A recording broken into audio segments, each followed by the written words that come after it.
De visites, de messages.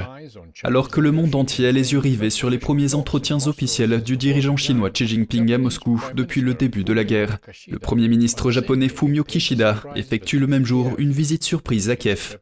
Le voyage de Xi a pour but de montrer à l'Occident que ses efforts pour isoler Moscou n'ont pas abouti, alors que la rencontre de Kishida avec le président Zelensky souligne la dimension mondiale d'une coalition opposée à la guerre.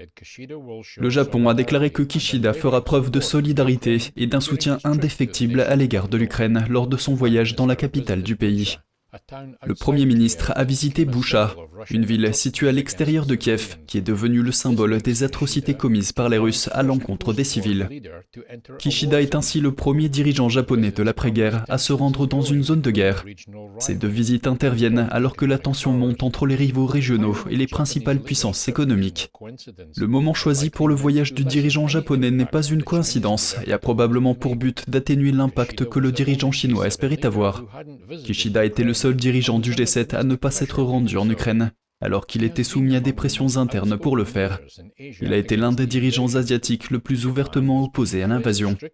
Le Japon a mis en place des sanctions strictes contre la Russie et a fourni à l'Ukraine une aide militaire non létale, des fournitures humanitaires et un soutien financier. En revanche, la Chine a refusé de condamner l'agression de Moscou et a critiqué les sanctions occidentales contre la Russie, tout en accusant l'OTAN et Washington d'avoir provoqué l'action militaire de Poutine. Poutine a chaleureusement accueilli Xi, dans ce que les deux puissances ont décrit comme une occasion d'approfondir leur amitié sans limite.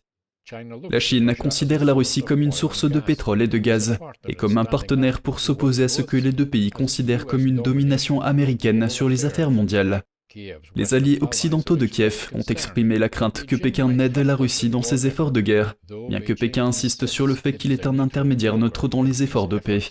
Les sanctions ont eu pour effet d'accroître la dépendance de la Russie à l'égard du commerce avec la Chine et de rapprocher les deux pays.